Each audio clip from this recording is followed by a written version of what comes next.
ನಿಮ್ಮ ಹೆಸರು ಬರ್ತಾನೆ ಇರುತ್ತೆ ಚುನಾವಣೆಗೆ ಮಾಧ್ಯಮದಲ್ಲಿ ಚುನಾವಣೆಗೆ ಚಕ್ರವರ್ತಿ ಸುಲಿಬೆಲೆ ಅವರು ಸ್ಪರ್ಧಿಸ್ತಾರೆ ಅಂತ. ಅದು ನಿಜ ಆಗೋದು ಯಾವಾಗ ಅಣ್ಣ?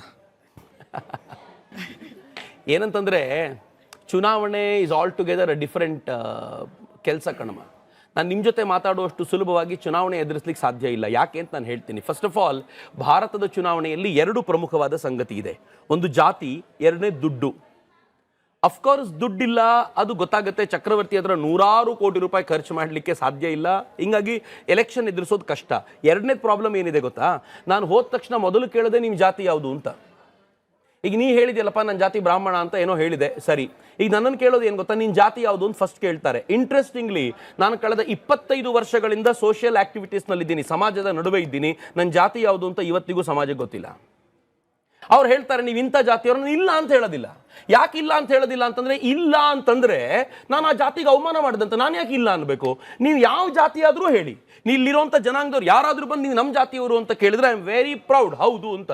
ಎಲ್ಲಾದ್ರೂ ಬಂದು ನಾನು ಕೇಳ್ತಾರೆ ಯಾವ ಜಾತಿ ನಿಮ್ದು ಅಂತ, ನಾನು ಹಿಂದೂ ಅಂತ ಭಾಳ ಪ್ರೌಡಾಗಿ ಹೇಳ್ತೀನಿ. ನಂಗೆ ಭಾಳ ಖುಷಿ ಇದೆ. 25 ವರ್ಷಗಳಲ್ಲಿ ನನ್ನ ಜಾತಿನ ಡಿಕೋಡ್ ಮಾಡ್ಲಿಕ್ಕಾಗಲ್ಲ. ಇಡೀ ಕಾಂಗ್ರೆಸ್ಸಿನ ಎಕೋಸಿಸ್ಟಮ್ ಸೇರ್ಕೊಂಡು ಒದ್ದಾಡಿ ಇವನು ಯಾವ ಜಾತಿ ಅಂತ ಇನ್ನೂ ಕ್ಲಿಯರ್ ಮಾಡ್ಲಿಕ್ಕೆ ಆಗ್ತಿಲ್ಲ.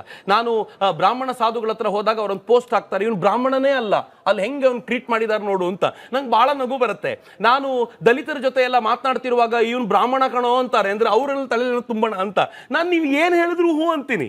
ಅವ್ರಿಗೆ ಭಾಳ ಕಷ್ಟ ಇದೆ. ಬಟ್ ನಾನು ಎಲೆಕ್ಷನ್ಗೆ ನಿಂತ ಮೊದಲನೇ ದಿನ ನನ್ನ ಪೇಪರಲ್ಲಿ ಮೊದಲು ಡಿಕ್ಲೇರ್ ಮಾಡ್ಕೊಳ್ಬೇಕಾಗಿರೋದು ನನ್ನ ಜಾತಿ ಯಾವುದು ಅಂತ. ಆ್ಯಂಡ್ ಅವತ್ತು ನೀವು ಕೂತ್ಕೊಂಡು ಏನು ಮಾಡ್ತೀರಿ ಗೊತ್ತಾ, ಇಲ್ಲಿ 4 ಡಿವೈಡ್ ಆಗ್ತೀರಾ. ಇವ್ ನಮ್ಮ ಜಾತಿಯವನ ವೋಟ್ ಮಾಡೋಣ ಅಂತ, ನಮ್ಮ ಜಾತಿಗೆ ಹತ್ತಿರದವನ ಪರವಾಗಿಲ್ಲ, ನಮ್ಮ ಜಾತಿಗೆ ದೂರ ಅಂದ್ರೆ ನೀವು ಯಾರು ನನ್ನನ್ನು ಇಷ್ಟು ಪ್ರೀತಿಸ್ತಾ ಇದ್ದೀರೋ, ನನ್ನ ಜಾತಿಯ ಕಾರಣಕ್ಕೋಸ್ಕರ ದ್ವೇಷಿಸ್ತೀರಾ ಅಂತಂದ್ರೆ ನಾನು ಯಾಕೆ ಎಲ್ಲವನ್ನೂ ಕಳ್ಕೊಳ್ಬೇಕಲ್ಲಿಗೆ ಬಂದು? I have so much love from you people. ನಾನು ಯಾಕೆ ಅದನ್ನು ಕಳ್ಕೊಳ್ಬೇಕಾಗಿದೆ? ಸೊ ಈ ಎರಡೂ ಕೂಡ ನನಗೆ ತುಂಬಾ ಕಷ್ಟಕರವಾದ ಕೆಲಸ. ಸೊ ಹೀಗಾಗಿ ಸದ್ಯದ ಮಟ್ಟಿಗೆ ಬಹಳ ಕಷ್ಟ ಅಂತ ಅನ್ಸುತ್ತೆ. ಧರ್ಮಸ್ಥಳದ ಕೇಸ್ ಏನಾಯ್ತು? ನೀವೆಲ್ಲ ಮುಂಚೆ ಮಾತಾಡ್ತಾ ಇದ್ರಿ, ಇವಾಗ ಅದ್ರ ಬಗ್ಗೆ ಏನು ಮಾತುಕತೆ ಇಲ್ಲ. ಧರ್ಮಸ್ಥಳದ ಮೇಲೆ ಎರಚಿರುವಂತ ಕೆಸರಿದೆಯಲ್ಲ, ಇದನ್ನ ತೊಳ್ಕೊಳ್ಳೋದು ಬಹಳ ಸುಲಭದ ಕೆಲಸ ಏನೂ ಅಲ್ಲ. ಒಂದು ಹಂತ ಶುರುವಾಗಿದೆ ಅಷ್ಟೇ.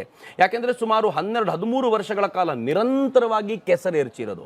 ಕೆಸರು ಎರಚಿರೋದು ಹೇಗೆ ಅಂತಂದ್ರೆ, ಅಸತ್ಯಗಳ ಕೆಸರನ್ನ ಎರಚಿ ಒಂದು ಧರ್ಮಕ್ಷೇತ್ರದ ಮೇಲೆ, ಅದರಲ್ಲಿರುವಂಥ ಪ್ರಮುಖರ ಮೇಲೆ ಎರಚುವಂಥ ಪ್ರಯತ್ನ ಮಾಡಿದ್ರಲ್ಲ, ಅದು ಎಲ್ಲಿವರೆಗೂ ಹೋಗಿ ಮುಟ್ಟಿದೆ ಅಂತಂದ್ರೆ, ಒಂದಷ್ಟು ವರ್ಗಗಳಿವೆ. ಅವೇನ್ ಮಾಡ್ತಾರೆ ಅಂತಂದ್ರೆ, ಒಂದು ವೈರಲ್ ಆಗಿರುವಂಥ ರೀಲನ್ನು ನೋಡ್ತಾರೆ, ಅವ್ರು ಇನ್ನೇನೂ ಮಾಡೋದಿಲ್ಲ, ನೋಡ್ಬಿಟ್ಟು ಸುಮ್ಮನಾಗ್ತಾರೆ, ಅಷ್ಟೇ ಇರ್ತಾರೆ. ಅವ್ರ ಮನಸ್ಸಿನೊಳಗೆ ಹೋಗಿ ಕೂತು ಬಿಟ್ಟಿದೆ ಧರ್ಮಸ್ಥಳ ಅಂತಂದ್ರೆ ಕೆಟ್ಟದ್ದು ಅಂತ, ಇವ್ರು ಮಾಡಿರುವಂತ ಈ ಪ್ರಯತ್ನಗಳಿಂದಾಗಿ.